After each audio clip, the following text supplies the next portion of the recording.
Hey guys, it's James and we're back with video 27 of the series. This is an international dividend ETF, Schwab's SCHY. This fund is very similar as IDV, ETF number 20 and ETF number 15, VIGI. It is a dividend paying ETF that has its holdings in international companies. So just to recap what we do in this series, what we have done the past 26 videos, we take a look at an ETF, we head over to their webpage and see what they are doing to be paying us a dividend yield. We go over to Seeking Alpha and determine a dividend yield percentage number from their daily dividend yield chart. Then we come over to my compound interest calculator that I offer over on Patreon, and we take that dividend yield number and put it in our calculator and try to determine how much of today's ETF we need to hold to hit $1,000 a month. And then we compare the ETF with the S&P 500 in a certain time period. So let's get started with today's video, SCHY. SCHY is Schwab's International Dividend Equity ETF, and to put this ETF together, they charge you 0.14% per year expense ratio. That means they charge you $14 for every $10,000 that you have. The objective of this fund is to track as closely as possible before fees and expenses the total return of an index composed of high dividend yielding stocks issued by companies outside the United States. They track an index focused on the quality and sustainability of dividends by screening non-US companies based on 4 dividend quality attributes. And I was looking for these 4 dividend quality attributes and I could not find them. I took a look on their fact sheet and I didn't find it over there, but most likely the 4 dividend quality attributes have to do with consecutive years of dividend payout and consecutive years of dividend growth as well, and probably 2 more attributes in that manner. So coming over to Seeking Alpha, let's take a look at their holdings breakdown before we take a look at their dividend payouts. Their top 10 holdings, some familiar names here. Unilever, we have Unilever, actually some manufacturing plants Unilever in the United States. Then we have West Farmers, Roche Holding AG, Deutsche Post AG, BAE Systems PLC, British American Tobacco, and surprisingly enough that would be an international company. BHP Group, the Toronto Dominion Bank, Rio Tinto, and NLSPA.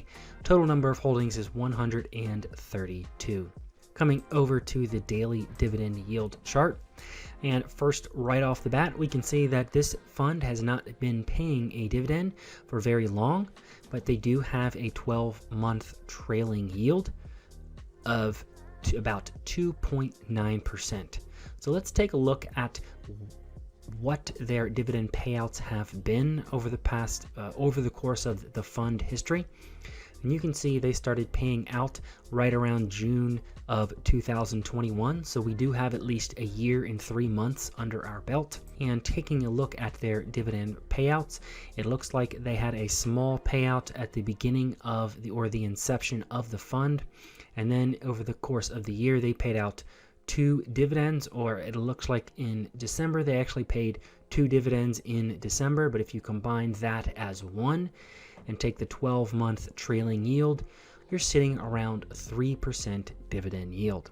So let's go ahead and take that and use that number for our calculation. The fund we are looking at is SCHY. We determined our dividend yield is around 3%, and we're going to leave this blank for now, and we're going to leave this side blank as well. This is our growth and contribution, and if we were to add in an expense ratio, we would be changing the values and see what type of portfolio we could have with the various different growth and contribution numbers, the different type of incomes, as well as long-term graph and a long-term graph for the second fund. But we're looking at this box right here for SCHY.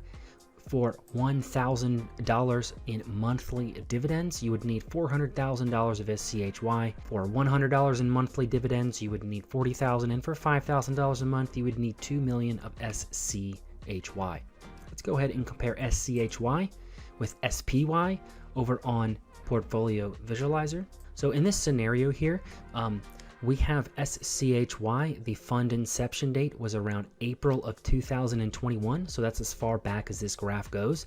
If we were to invest $500,000 in SCHY versus SPY at the same time, April of 2021, this is how our portfolios would have fared in this time period. After this time period, from April of 2021 to August of 2022, we are left with 481,000 in SPY and 447,000 in SCHY.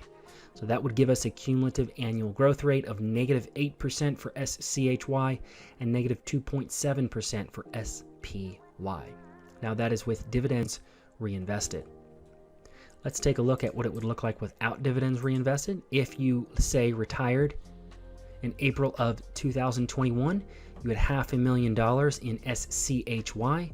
Well, you would have a balance of 434,000 left over in SCHY for a cumulative annual growth rate of close to -10%, -9.9. And then for SPY, your $500,000 balance in this time period from April 2021 to the present would have a final balance of 473,000 for a -4% cumulative annual growth rate. Since we did not reinvest the dividends, what type of dividend could you have expected to receive?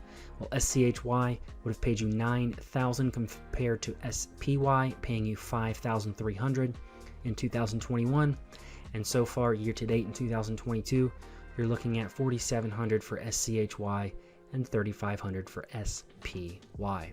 So there you have it, SCHY versus SPY in this time period. So that is it for today's video, for video 27, SCHY. Smash that like button, subscribe to the channel, and thanks for watching.